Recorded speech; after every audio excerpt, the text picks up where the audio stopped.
I cannot breathe in this relationship anymore. That is what Khloe said to me at dinner in Positano, 6 days into what was supposed to be our dream vacation. I had a ring in my jacket pocket. My grandmother's ring. She had been talking to someone else for months, she said. An American photographer in Italy named Tyler Brooks. This trip was supposed to confirm what she already knew. She wanted something different. Someone different. She was staying in Italy after our flights to figure things out with him. I paid the bill without saying a word, left a 40% tip, and walked back to our hotel. That night, I sat on the balcony and opened a new note on my phone. I titled it Exit Strategy. Khloe and I have been together for 6 years. We met in college at a party I didn't want to attend. She studied communications and photography. I finished my engineering degree. After graduation, we moved to San Diego together. I got a job as a mechanical engineer at an aerospace firm. She became a travel and lifestyle influencer, and she was good at it. Within 2 years, she had 200,000 followers and brand deals with boutique hotels and sustainable fashion companies. I funded most of it initially. Equipment, travel, our apartment in North Park with good natural lighting for her content. She contributed what she could from sponsorships, but the math never balanced. I didn't mind. She was chasing her dream. That is what you do when you love someone.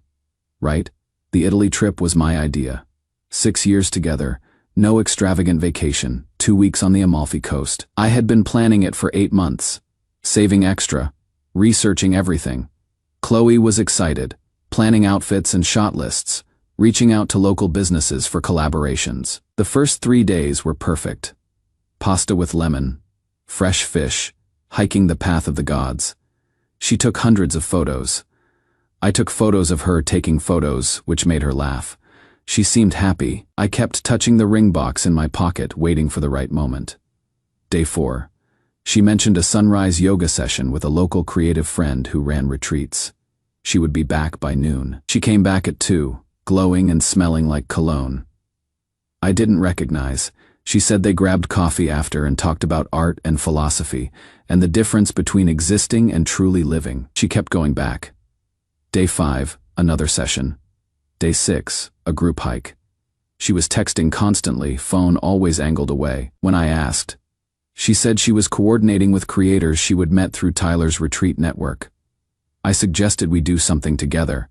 She said she was tired, wanted to nap, maybe edit photos. That evening, I made a reservation at the restaurant I had been saving for the proposal. The one with the view that required booking weeks in advance. I wore the linen shirt she had bought me. She wore a white dress I had never seen before. We ordered wine. The sun was setting. I was reaching for the ring box when she put her hand over mine and said we needed to talk. I cannot breathe in this relationship anymore. I didn't feel shocked. I felt something click into place, like a machine part finally seating correctly. All those mornings she had left early, all those texts angled away. It made sense now. I asked if she would slept with him. She said no, not yet. But that wasn't the point. Tyler understood her in ways I didn't. He saw her as an artist, not just a content creator. With me, she felt safe but small. She felt like she was playing house instead of living. I asked if she had planned this.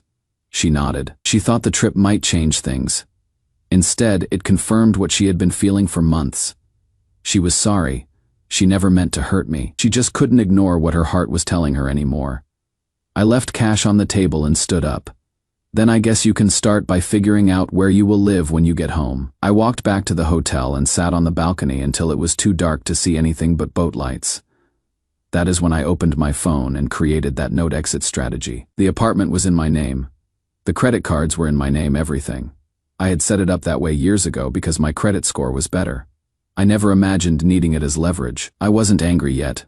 I just felt cold and clear-headed. I typed out everything I needed to do. Change the locks, contact property management, remove her from accounts, arrange for her belongings to be collected, transfer her money back. Document everything. She came back around midnight. She asked if we could talk. I told her I had booked her a flight home for tomorrow, separate from mine. I would stay the extra week alone.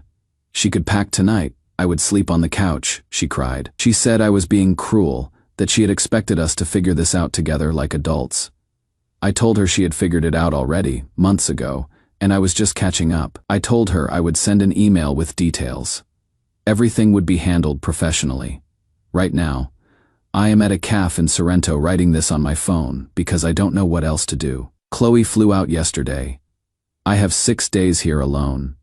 I keep thinking about that ring, about how close I came to asking someone to spend their life with me who was already planning her exit. Am I doing the right thing? Should I have fought for her? Or is it pathetic that part of me still wants to? Update 1. I stayed the full 2 weeks, like I had planned. After Khloe left, I moved to a smaller, cheaper hotel. I hiked every morning until my legs ached. I ate at places where no one spoke English. I read 3 novels. I didn't open Instagram once. Khloe texted me 4 times that week. The messages started apologetic and shifted toward accusatory. She wanted to know if I had calmed down enough to talk reasonably. She said I was punishing her for honesty. She asked if I was really throwing away 6 years over one mistake. I didn't respond. When I landed back in San Diego, I went straight to the apartment. A locksmith met me at 8 in the morning. New deadbolt, new keys, done in 30 minutes. I photographed everything.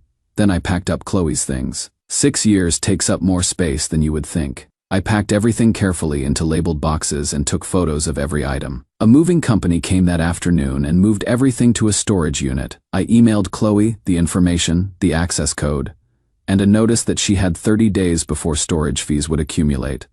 I kept the email brief and factual. I went through our shared finances, removed her from the joint credit card called the utilities, went through our shared travel fund, calculated exactly half, and transferred $3,200 to her account with a memo that said for the freedom you wanted. My mom called while I was doing all this. Somehow, she knew. I gave her the abbreviated version. She was quiet, then said, "Baby, I am so sorry, but I am proud of you. Your daddy would be too." We didn't talk about my father often. He had died when I was 19, but I felt the weight of that comparison. It helped work, was a welcome distraction. 2 weeks after I got back, my boss called me into his office. The project lead position had opened up. The previous guy was taking extended leave for his own divorce. Ironically, they wanted someone reliable, someone who could handle pressure. They wanted me. I took the promotion. Better title, better pay. I moved into the office with the window that actually opened, but Khloe started emailing. Long messages about how I had blindsided her, how she had been honest, and I had responded with cruelty. She said changing the locks was vindictive. She said I had taken away her home, her stability, all because she had been brave enough to tell the truth. I didn't respond. My lawyer Marcus advised me to keep every message but never engage. Document everything. Respond to nothing. Then Khloe's Instagram started changing. Comments asking why she had deleted photos of us. Someone noticed Tyler's posts from months ago, featured her in the background, dated from before our Italy trip. Someone else found posts from Khloe about authentic love and honest relationships, posted while she was falling for someone else. Her follower count started dropping, a few hundred, then 1,000, then more. Her comments section turned. People calling her a hypocrite, people tagging the brands she worked with, asking if they supported infidelity. I didn't participate. Jenna, my coworker and close friend, showed me screenshots one afternoon over coffee. She had been following the drama because she wanted to make sure I was okay. She had always liked Khloe but thought she was exhausting. The brand started pulling out. Khloe sent me an email blaming me for ruining her career. She said I must have poisoned the well somehow. She demanded I fix it. I didn't respond. I forwarded the email to Marcus, who added it to his documentation file. Then Khloe's parents reached out. Her father called my cell. He apologized. He said they had raised her better than this, that they were disappointed in her choices, and they understood why I had done what I had done. He hoped I would find happiness with someone who deserved me. His voice cracked, and I had to swallow hard to keep my own voice steady when I thanked him. I don't feel victorious. I just feel tired. Tired and relieved and occasionally hit with waves of grief. I will see her favorite cereal and have to leave the aisle. I will hear a song she used to sing and have to change the station. I will wake up at 3 in the morning reaching for someone who isn't there. But I am not falling apart. I am getting up every morning, going to work, meeting Jenna for coffee, calling my mom on Sundays, Some days are harder than others, but I am handling it. Khloe's still in Italy with Tyler, as far as I know. Her parents mentioned she is staying with him, figuring things out. They didn't sound optimistic, but didn't elaborate. I didn't ask. Someone asked if I had sold the ring yet. I haven't. It is in my dresser drawer under socks I never wear. I am not sure what to do with it. Maybe I will give it to my mom for safekeeping. Maybe I will hold on to it until I meet someone who deserves it. I haven't decided. What I have decided is that Khloe was right about one thing. She couldn't breathe in our relationship, but it wasn't because I was suffocating her. It was because she had built her identity around chasing the next high, and stability felt like stagnation. She confused peace with boredom. That is not something I could fix. That is something she has to figure out herself, preferably with someone else's heart. Update 2. I received an email from Tyler 2 weeks ago. Subject line said man to man, which told me everything. The email was long, but the summary: he didn't know Khloe was still in a serious relationship when they started talking. She had told him we were basically roommates who had grown apart, staying together out of convenience. He believed her because why wouldn't he? But she had been staying at his place for almost 3 weeks. And the fantasy was cracking. She was expensive. She expected him to fund her lifestyle like I had. She wanted to go out constantly, wanted him to photograph her constantly, wanted access to his network constantly. She wasn't interested in his work or his art, just what he could do for her brand. He felt used. He felt foolish. He wanted me to know he was ending things, that she would be leaving Italy soon, and that he was sorry for his part in blowing up my life. He didn't expect forgiveness, just thought I deserved to know the truth. I read that email 3 times. Then I did something I am not entirely proud of but don't regret. I forwarded it to her brand management agency, the one that had put her sponsorships under review after the social media backlash. The email was proof she had lied about our relationship to pursue someone else. Proof she had misrepresented herself to her audience. Proof that the authentic love she had built her brand around was performative. They dropped her within 24 hours. A formal statement went out about professional relationship terminated due to contractual misrepresentation. They didn't name specifics. Her followers connected the dots immediately. The internet did what it does. Within 48 hours, she had lost another 50,000 followers. Pending brand deals got canceled. Her entire career essentially imploded. I felt something when I saw this. Not quite satisfaction, not quite guilt, something in between. Vindication, maybe, or just exhaustion that this was the world we lived in. Then last Monday, my building's doorman called at 7 in the morning. There was a woman in the lobby claiming she lived in my apartment. No keys, no fob. She wanted him to let her up. She was crying, making a scene. I told him she didn't live there anymore, not to let her up under any circumstances. Call building security if she refused to leave. I heard Khloe's voice in the background, high-pitched and desperate.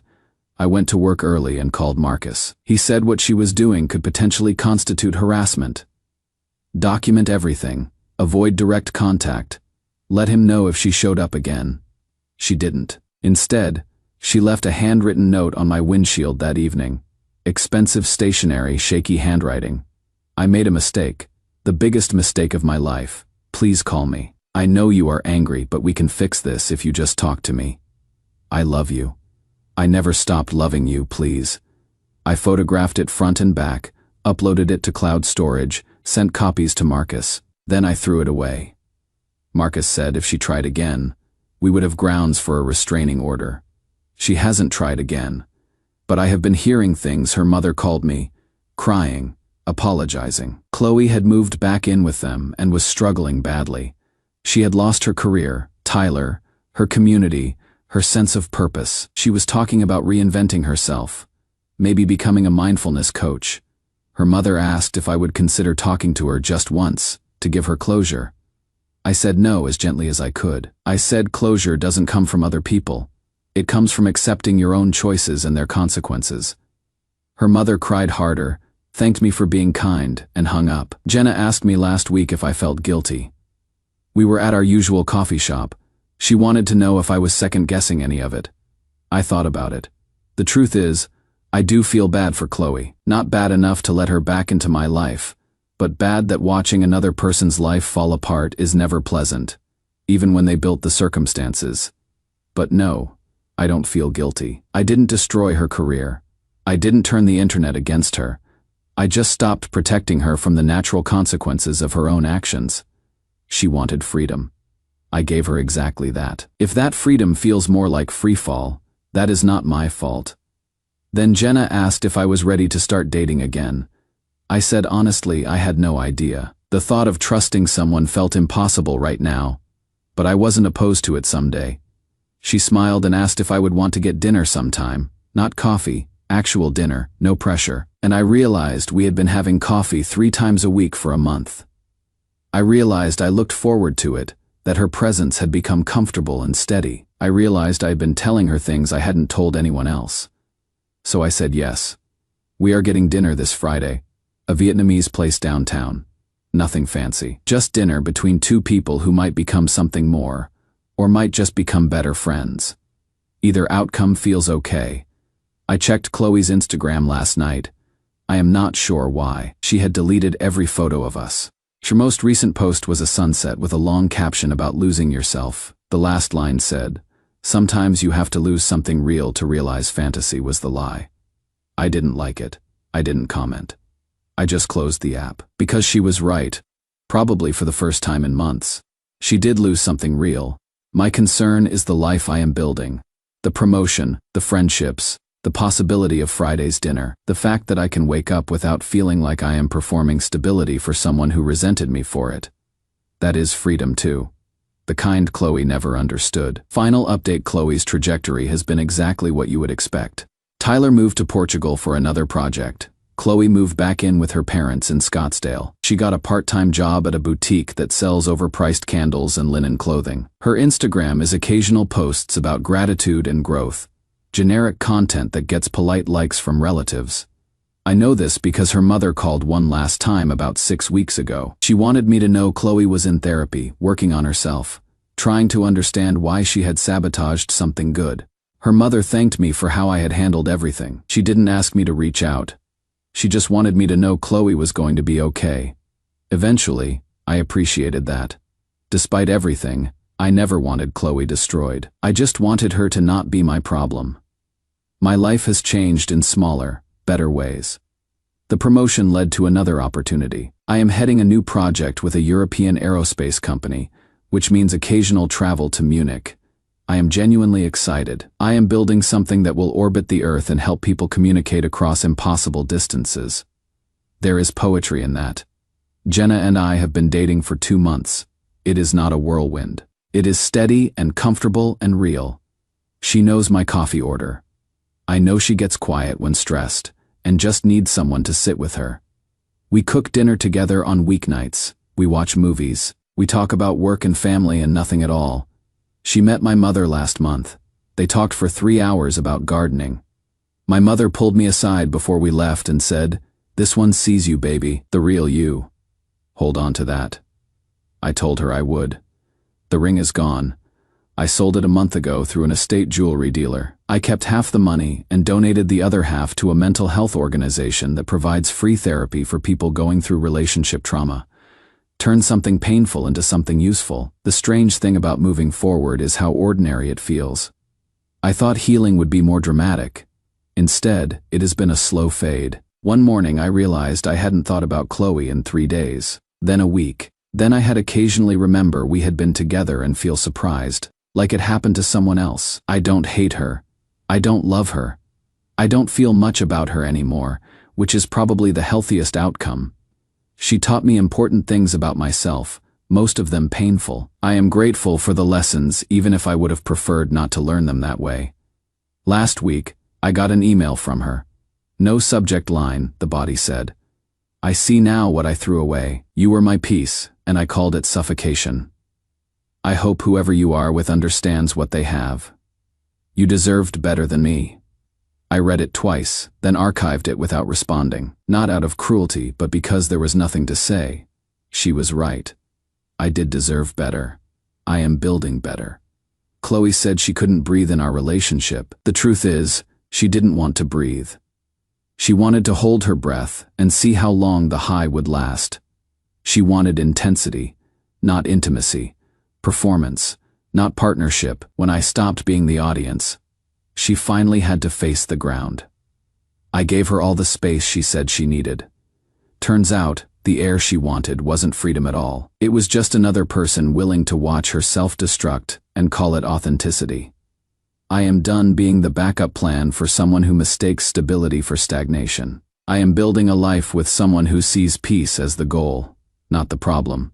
Who understands that boring is just another word for sustainable. Who knows that real freedom isn't the absence of commitment, it is the presence of choice. Every single day, Jenna chooses me. Not because I am funding her dreams, just because I am me. And that is enough. That is what Khloe never understood. Being enough, exactly as you are, for someone who sees you clearly.